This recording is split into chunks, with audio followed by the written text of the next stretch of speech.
옆 사람과 함께 2012년 이제 오늘 그리고 다음 주, 그 다음 주 얼마 남지 않았습니다. 하나님의 은혜가 여러분 각자의 삶 속에 있었기에 오늘 우리가 이 자리에 앉아 예배할 수 있는 것입니다. 옆 사람과 함께 인사하겠습니다. 하나님의 은혜가 당신에게 있습니다. 다 같이 하겠습니다. 하나님의 은혜가 우리 모두에게 있습니다. 감사합니다. 오늘은 다음 주와 두 번 나누어서 야고보서 5장 13절로부터 18절 있는 내용들을 여러분들과 함께 본문의 의미가 무엇인지를 생각해 보도록 하겠습니다. 신앙생활 하면서 좀 황당하거나 이해가 되지 않는 부분들이 가끔 성도들 사이에 혹은 말씀을 어떻게 이해하고 받아들이냐에 따라 갈등이 있을 수 있습니다. 오늘 읽은 이 본문 그리고 다음 주에 할 내용은 신앙생활하고 있는 많은 성도들이 오해할 수 있는 내용이고 또 성경을 잘못 이해하는 사람들에 대하여 갈등할 수 있는 본문입니다. 특별히 그 중에 마치 기도하면 모든 일이 되는 것처럼 착각하는 경우가 있습니다. 의인의 간구는, 의인의 기도는 역사하는 힘이 크다 혹은 많다 라는 것 때문에 그 의인이 마치 이 세상을 살면서 아무런 죄나 허물이 없는 상태인 사람, 다른 말로 말하면 세상적인 모든 일에는 전혀 관계치 않고 저 산속에 들어가서 세상과 단절되고 구별된 곳에서 전혀 죄와는 관계없는 그런 사람이 기도하면, 대단한 영적인 힘을 갖고 있는 사람이 기도하면 모든 것이 다 이루어질 수 있다라고 생각하는 것 때문에 신자들이 혹은 성도들이 기도를 그런 의인의 간구에 대하여 맹종하거나 혹은 그 의인의 간구만이 하나님께서 응답하시고 들어줄 것이라는 그런 착각을 할 수가 있습니다. 그래서 자기의 기도, 자신의 하나님과의 관계는 연약함, 허물, 죄 때문에 하나님은 내 기도는 안 들어주고 의인의 기도는 들어줄 것이라는 그런 오해가 우리의 신앙생활 속에 있어서 성도들은 대부분 그런 의인을 종교 지도자라고 그냥 등식으로 이해합니다. 그래서 목사가 기도하면 다른 사람이 기도하는 것보다 다른 사람이 기도해서 안 되는 것이 목사가 기도하면 될 것 같은 그런 착각을 하게 됩니다. 그게 얼마나 신앙생활에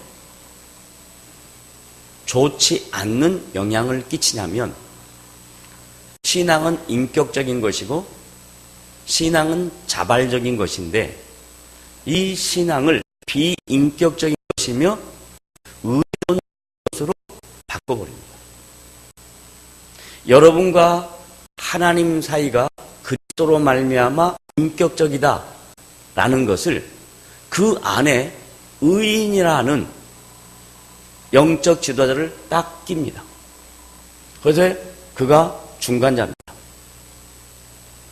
그러면 여러분들의 신앙은 그 중간자인 영적 지도자에 의해서 좌지우지됩니다.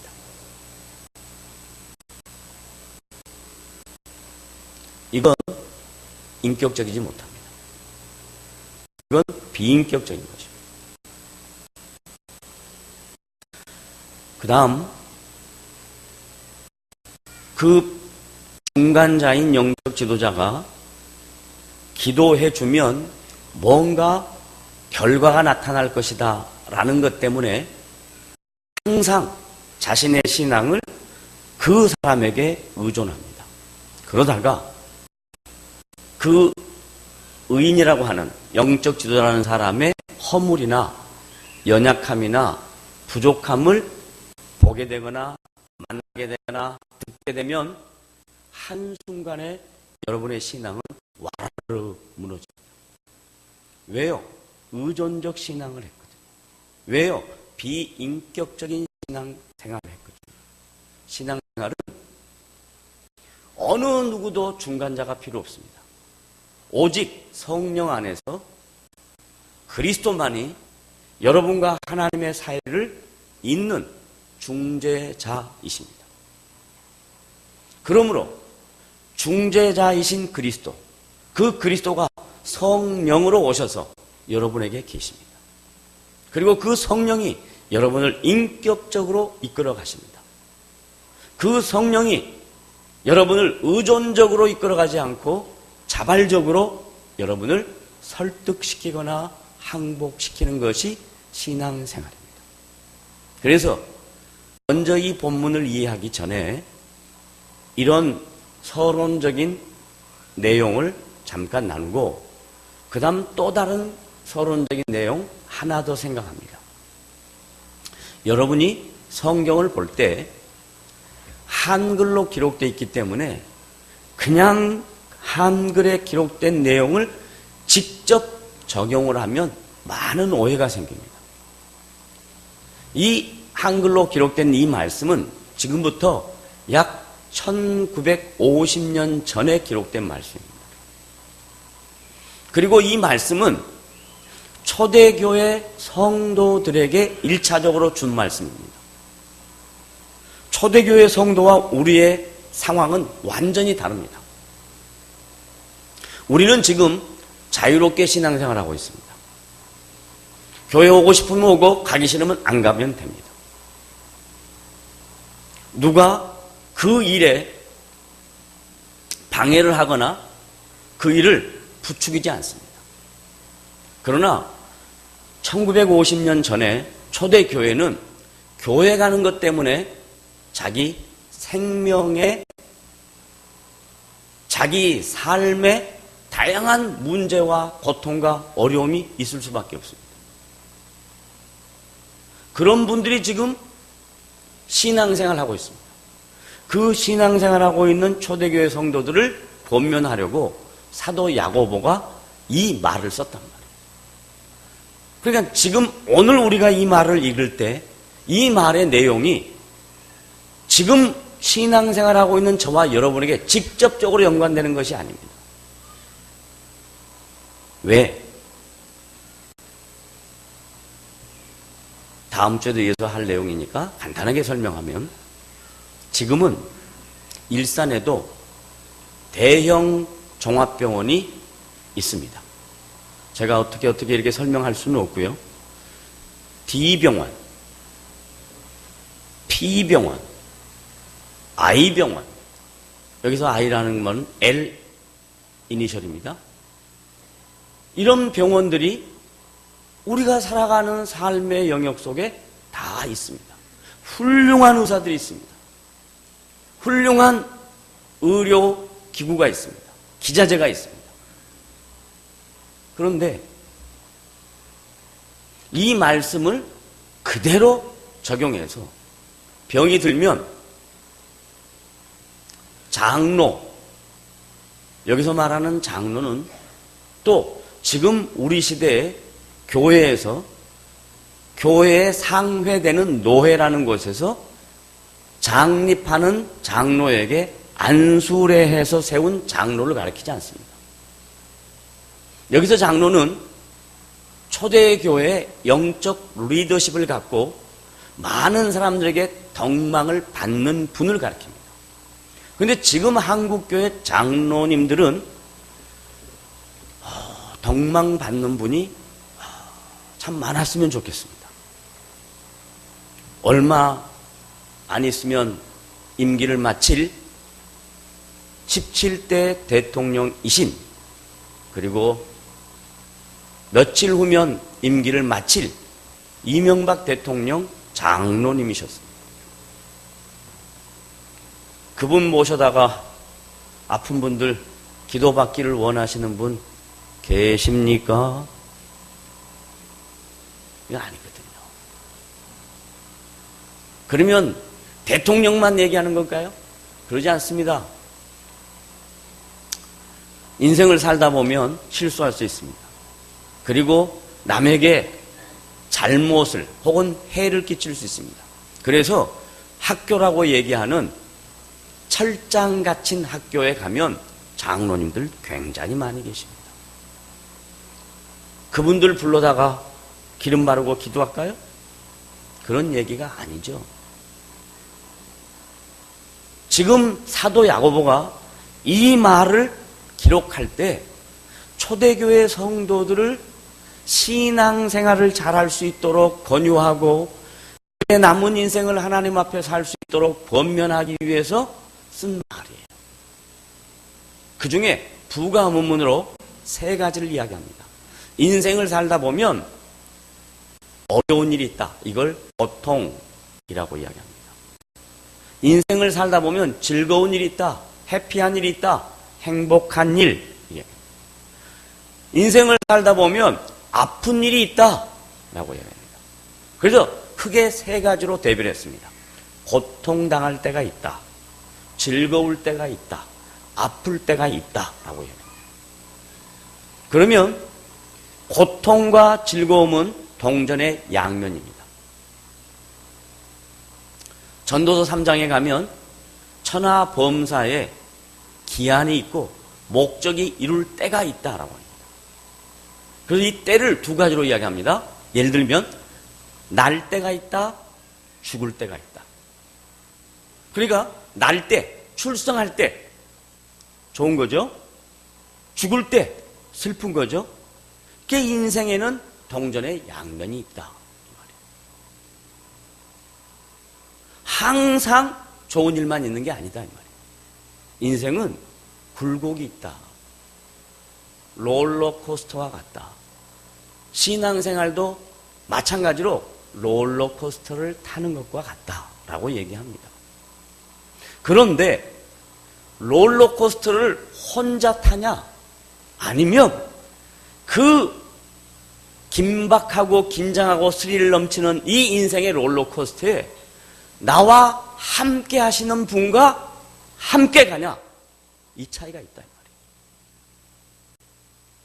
인생을 롤러코스터를 탈 때 긴장과 스릴이 넘치는 삶을 살 때 혼자 가면 어떤 인간도 그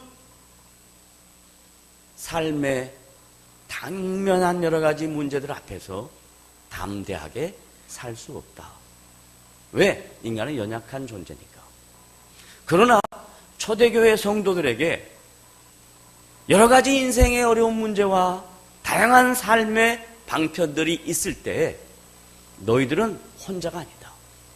그리스도 예수께서 너희를 하나님의 통치를 받고 사는 복된 성도들로 만드셨다. 그래서 인생에 어떤 문제가 있어도 너희들은 낙심하지 말아라. 좌절하지 말아라. 담대해라. 이 말이 오늘 이 말씀의 베이스입니다. 다 같이 따라합시다.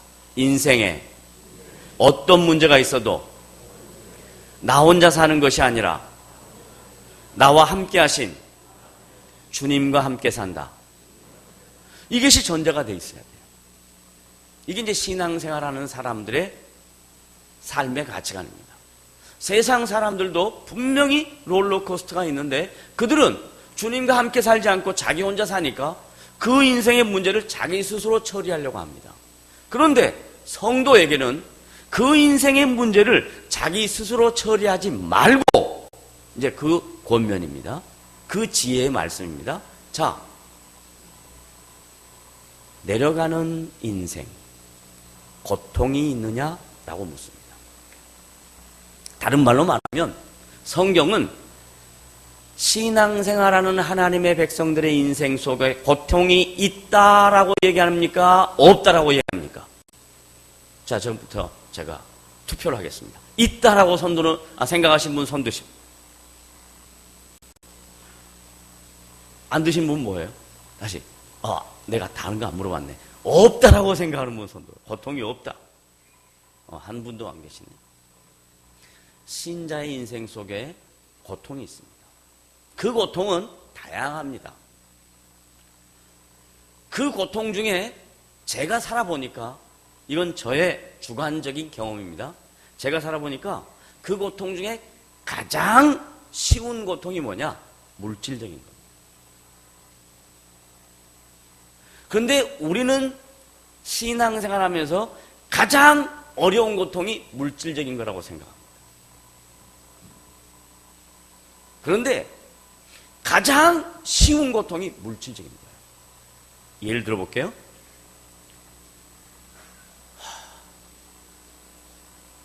여러분이 생각할 때 물질이 없으면 아무것도 할 수 없다고 생각합니다. 이게 인본주의적 사고입니다. 그런데 물질이 없어도 여러분의 삶이 좀 빡빡하고 어려워도 빡빡하고 어려운 것 때문에 여러분의 인생이 끝나지는 않았잖아요. 가만히 생각해 보세요. 만약에 물질의 고통으로 인하여 내가 어려웠다. 그러면 포기하고 말아야 됩니다. 그런데 아무리 어려워도 옛날 우리가 보릿고개, 저는 그 연배지만 경험을 못해서 실제적인 경험은 없습니다. 그러나 그렇게 먹을 것이 없어서도 어느 누구도 죽어야 되겠다, 끝내야 되겠다 그러지 않았습니다. 돈으로 건강을 못 삽니다. 돈으로 생명을 못 삽니다. 물질적인 고통이 가장 저급한 거예요. 그런데 성도들은 한 해를 마감하는 이 시점에 여러분 가만히 한번 돌아보세요. 2012년 시작할 때 여러분 마음속에 어떤 마음이 있었습니까? 모든 경제학자들이 2012년 어려울 거라 그랬습니다. 어려웠습니다. 어렵다고 해서 여러분의 인생에 문제가 더 이상 희망이 없었습니까? 그러지 않잖아요. 어려워도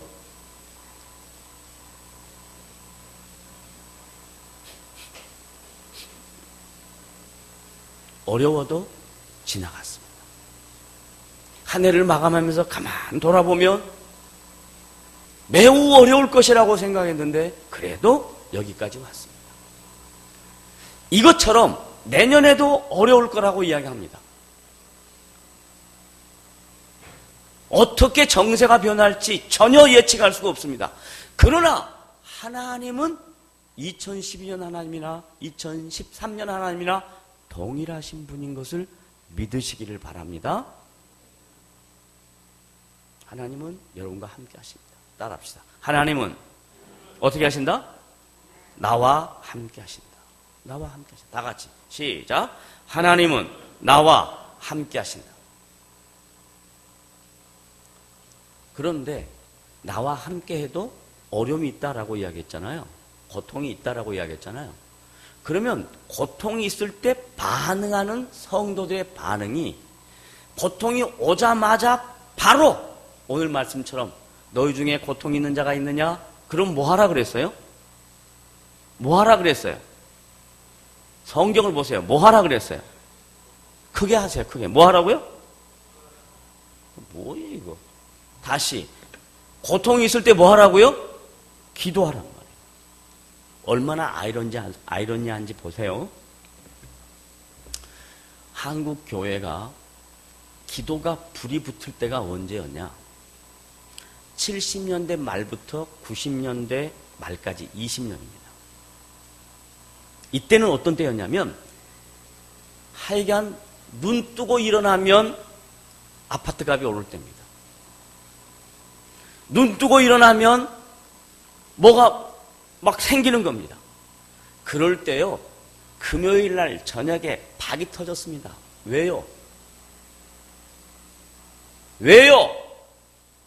더 달라고. 그런데 지금 여러분의 인생 속에 고통이 있잖아요. 어렵잖아요. 그런데 전부 다 머리만 쓰고 있어요. 어떻게 할까? 고통이 있을 때 성경에는 기도하라 그랬습니다. 다른 말로 바꾸면 초대교회 성도들도 고통이 있을 때 기도하지 않았다는 얘기입니다. 뭐 했냐? 어떻게 하면 빠져나갈까? 어떻게 하면 살아날 방법이 있을까? 이거 생각했다는 거예요. 그러지 말라는 겁니다. 하나님이 여러분과 함께 한다 할지라도 고통이 있을 때는 있는 그대로 기도해야 합니다. 그러면 이 기도라는 헬라어 단어를 제가 이렇게 분석을 해봤더니 프로스라는 무엇 앞으로, 다른 말로 말하면 기도는 나의 바램과 나의 소망과 나의 원하는 것들을 다 하려고 하는 것이 기도가 아니라 기도는 하나님 앞으로 나오는 자세입니다. 기도는 하나님을 인정한다는 나의 신앙의 표현입니다. 그런데 어려운데도 불구하고 기도하지 않습니다. 얼마나 아이러니해요. 70년대는 80년대는 금요일날 저녁에 박이 터졌습니다. 지금 가보세요. 옛날에 제가 순복음 기도원 다녔을 때 가보면 그냥 그 넓은 기도원에 꽉 찼습니다. 꽉 찼어요. 지금 가면 여러 방법으로 다 동원하려고 해도 동원이 안 됩니다. 왜 그럴까요? 신앙의 가치와 기준이 성경 중심이 아니고 여러분 개인 중심으로 성경을 이해하고 신앙을 이해했다는 거예요. 고통당하는 자가 있느냐? 분명히 인생 살다 보면 고통이 있다. 그럴 때 하나님 앞으로 와라. 하나님 앞으로. 다른 거 보지 말고 하나님 앞으로 오시기를 주님의 이름으로 부탁합니다. 그 시간이 아침 시간이 됐든 저녁 시간이 됐든 회사에서 일하는 시간이 됐든 뭐가 됐든 관계없습니다. 중요한 것은 고통을 당할 때 하나님 앞으로 하라. 그 다음 두 번째, 즐거워하는 자가 있느냐, 상황이 좋은 자가 있느냐. 여러분 인생 살아볼 때 상황 좋을 때가 있었습니다. 다 좋을 때가 있었습니다. 그러면 상황 좋을 때 여러분 분명히 각자 양심에 손을 얹고 생각해 보십시오. 내가 잘나서, 운이 맞아서, 때가 잘 맞아서 이렇게 생각했지, 상황 좋을 때 하나님 앞에 나와서 찬양했습니까? 즐거울 때는 찬양하라고 했는데 이 찬양이라는 헬라어도 앞에 보니까 프로스라는 단어가 써 있어요. 즐거울 때도 하나님 앞에 나오란 말이에요. 즐거우면 골프 치러 가고 돈 많으면 레저하러 다니지 하나님 앞에 나왔냐고요. 예?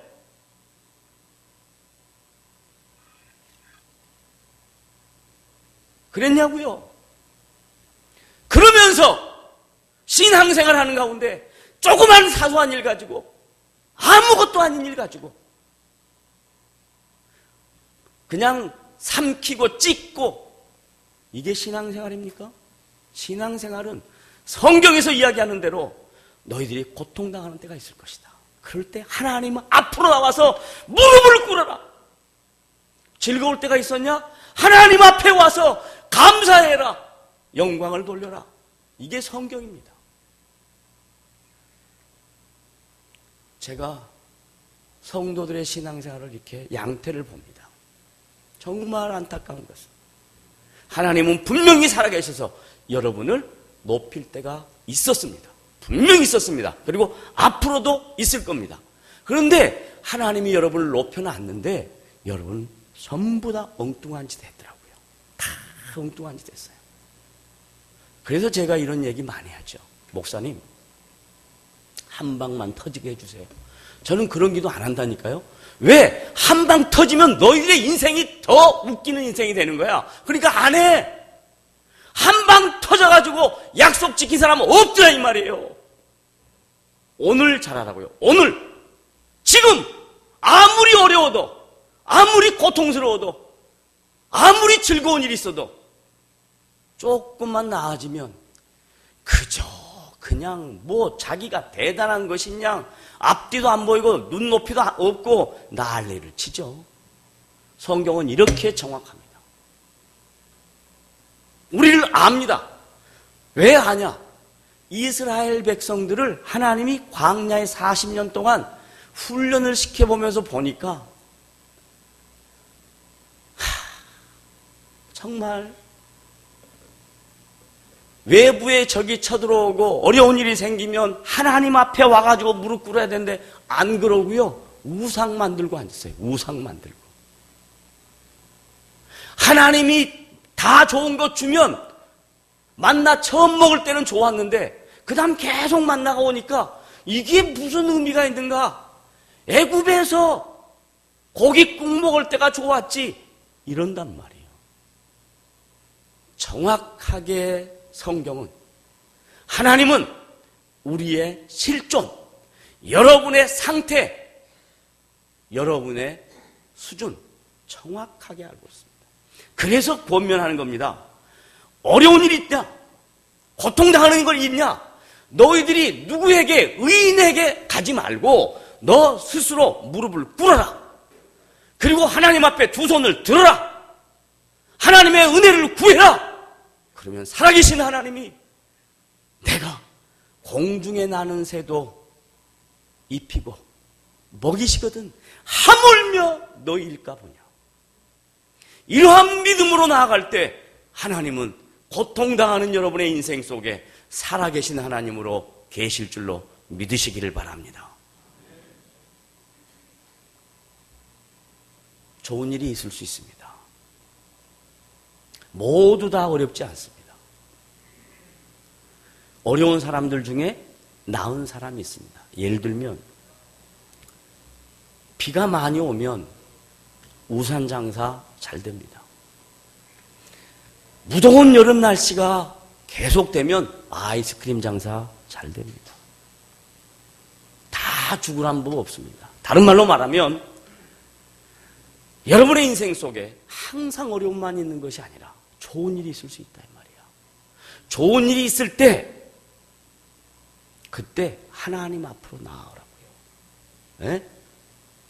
돈만 생기면 조금만 상황만 나아지면 잔머리 굴려서 다른 거 할 생각만 하는 거예요. 그러면 여러분 가만히 한번 생각해 보세요. 하나님 입장에서 얼마나 많은 배신을 느끼시겠습니까? 그런데도 불구하고 그 하나님은 너 왜 나 배신하냐 이렇게 하지 않습니다. 또 기다립니다. 또 기다리고 또 기다리고 또 기다리고. 그런데 기다리는 것을 막연하게 기다리는 것이 아니라 말씀으로 권면하면서 기다리는 거예요. 그러니까 저의 역할은 뭐냐 그러면 여러분에게 말씀으로 하나님이 어떤 분인가를 설명해 줘야 돼요. 하나님은 기다리시지만 그냥 눈 감고 막연하게 기다리는 게 아니라 오늘 말씀처럼 이렇게 우리의 폐부를 찌르면서 기다리시는데 이런 얘기를 여러분은 못 들었어요. 지금까지 신앙생활 하면서 이런 얘기 어느 누구도 하지 않았어요. 그러니까 여러분이 신앙생활 할 때 자기 맛대로 하죠. 제가 할 수 있는 역할은 성경에 기록된 하나님, 1950년 전에도 그 하나님은 동일한 하나님이시고 지금 그 하나님도 동일한 하나님이신데 하나님이 부족한 나를 통해서 허물 많고 연약한 나를 통해서 하나님의 하나님 되심을 선포한다는 것 때문에 핏대를 올리며 말씀을 전하는 겁니다. 이제 두 가지예요. 인생 살다 보면 고통당할 때가 있느냐, 인생 살다 보면 즐거운 일, 해피한 일이 있을 때가 있다라는 거예요. 그러면 이때 어떻게 반응해야 되냐? 리액션이 뭐냐? 첫째, 고통당하면 다 같이 뭐 하라? 기도하라. 즐거운 일 있을 때 뭐 하라? 감사하라. 즐거운 일 있을 때 술집 가지 말고,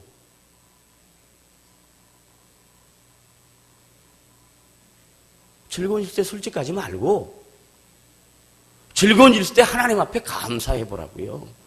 그 하나님 앞에 감사하는 건 아깝지요? 이쁜 여자한테 돈 주는 건 안 아깝죠?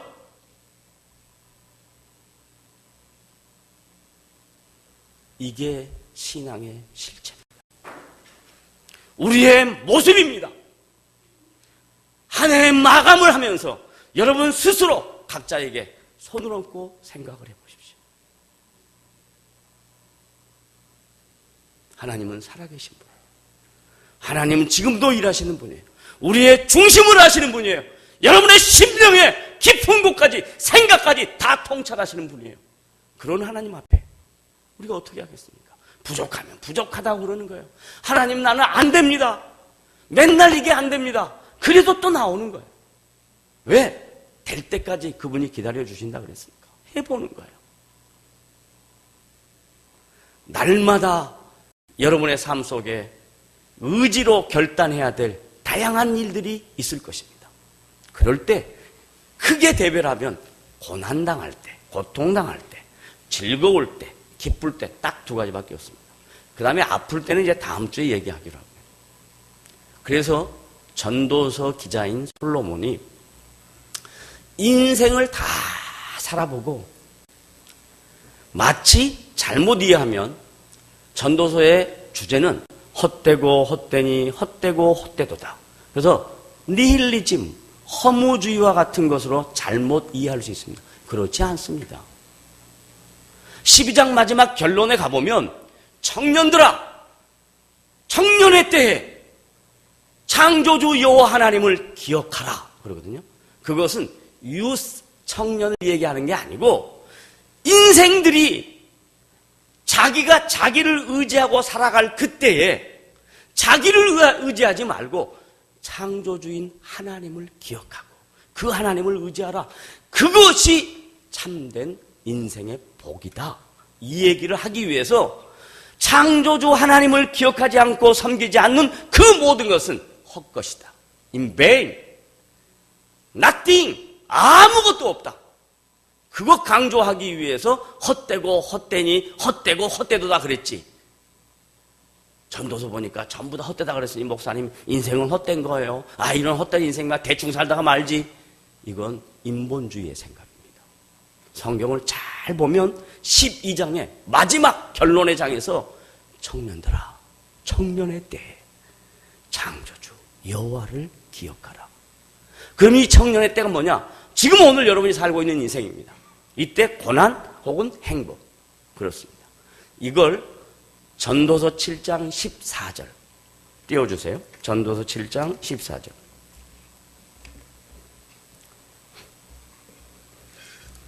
외우기도 좋아요. 27은 14. 전도서 7장 14절. 너무너무 중요한 말씀. 27은 14. 전도서 7장 14절. 다 같이 찾으셨으면, 앞에 띄워졌으면 함께 봅니다. 전도서 7장 14절. 다 같이 큰 소리로 한번 함께 읽어봅니다. 시작. 형통한 날에는 기뻐하고, 형통한 날, 야고보 기자로 말하면 뭐? 즐거운 날, 행복한 날. 뭐 하라고요? 기뻐하라. 자기 스스로 기뻐하는 것이 아니라 누구 앞에 나와서 기뻐하라? 하나님 앞에 나와서 기뻐하라. 그 다음에 두 번째. 뭐 한 날에는? 공고한 날에는. 공고한 날. 야고보서 기자는 뭐예요? 고난이 있느냐? 고난. 공고한 날에는 뭐 하라고요? 되돌아보아라. 기가 막힌 메시지입니다. 왜 공고했는지 생각해봐라 이 말이에요. 왜 지금 고통 가운데 있는지 think about 해봐라 말이에요. 그게 끝이 아니라 이 말이에요. 다시 회복할 거라 이 말이에요. 하나님이 우리에게 생각해보라는 것은 기회를 주겠다는 이야기예요. 어나더 찬스를 주겠다는 이야기예요. 그러잖아요. 위기는 다른 말로 뭐라고요? 기회라 그러잖아요. 잘 알잖아요, 여러분이. 이건 경험론적으로 나온 것입니다.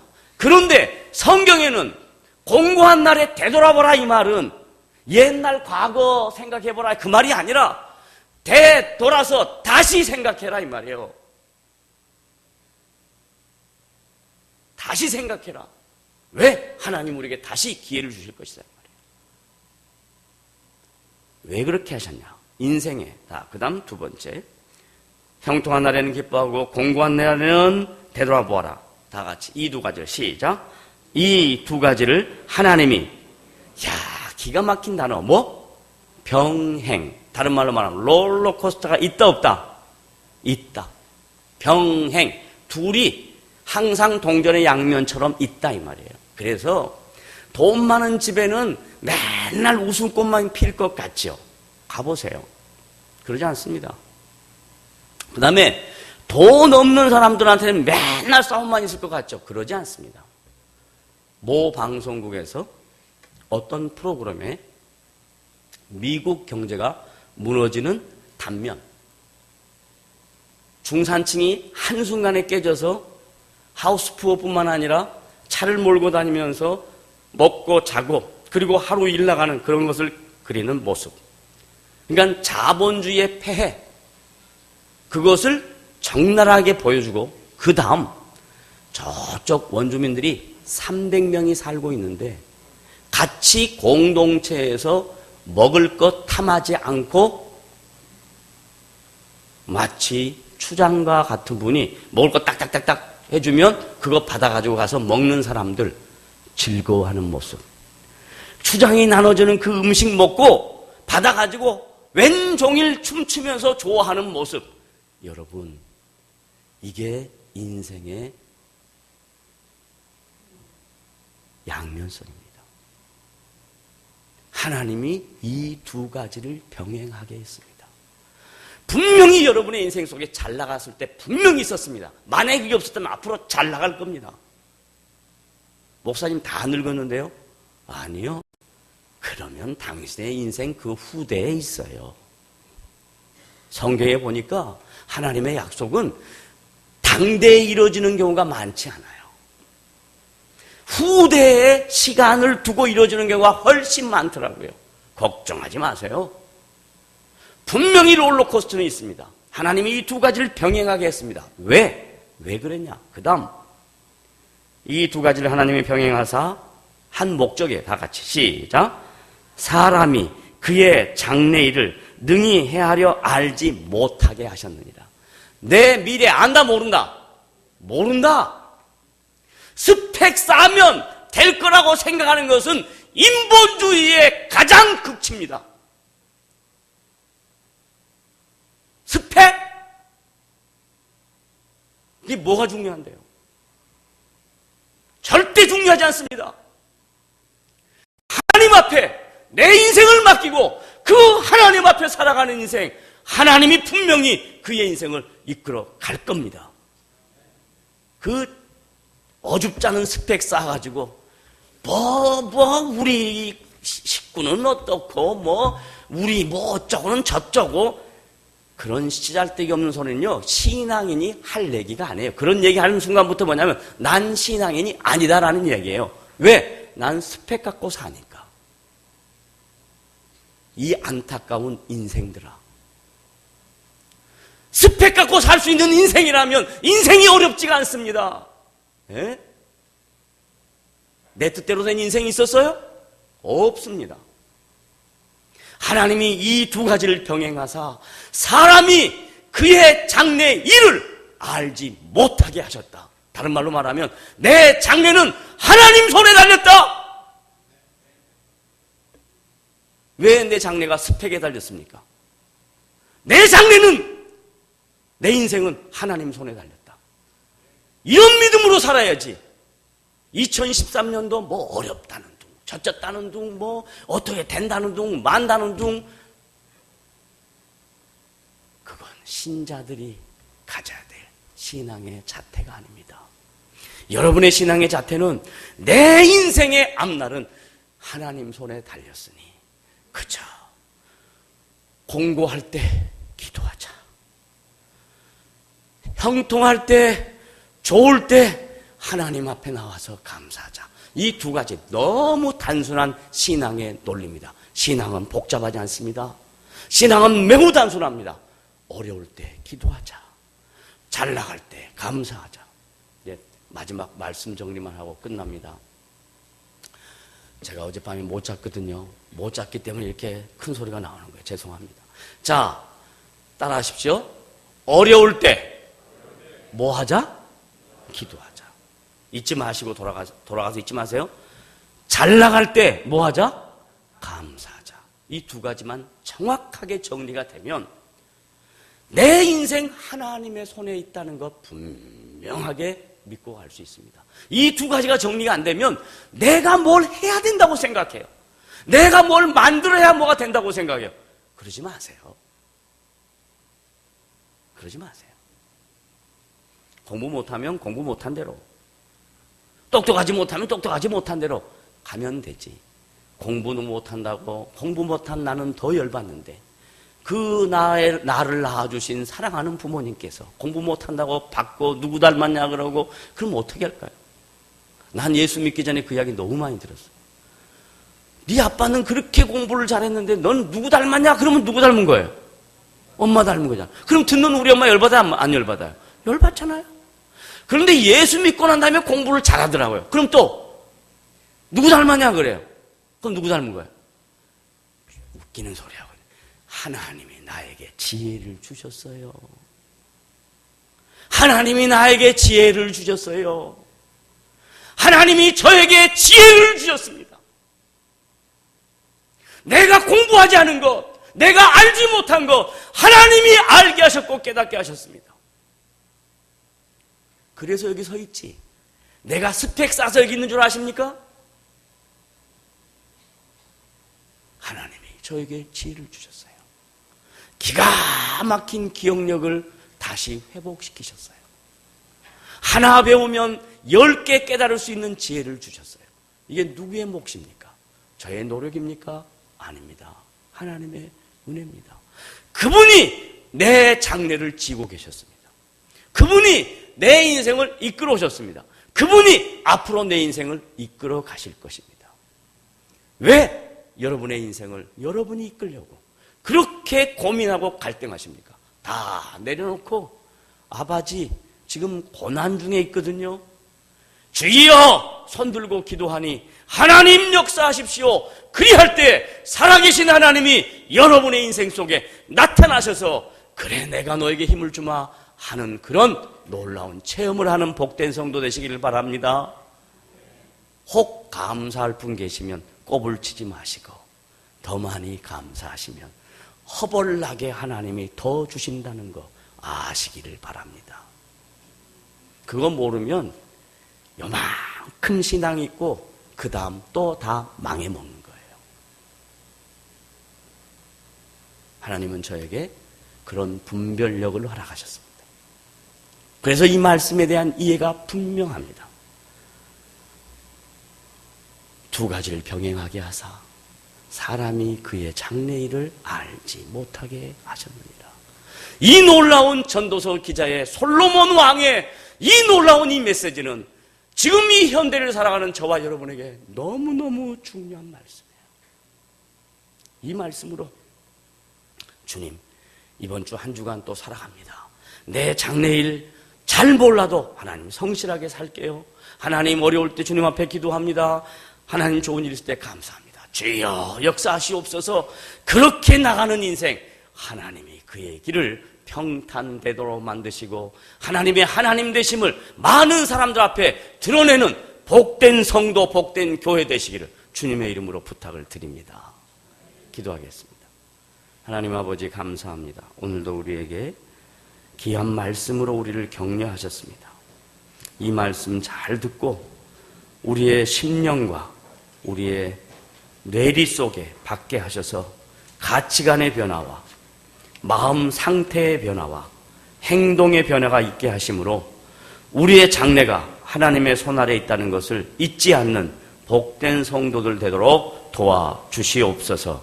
예수님의 이름으로 기도드리옵나이다. 아멘.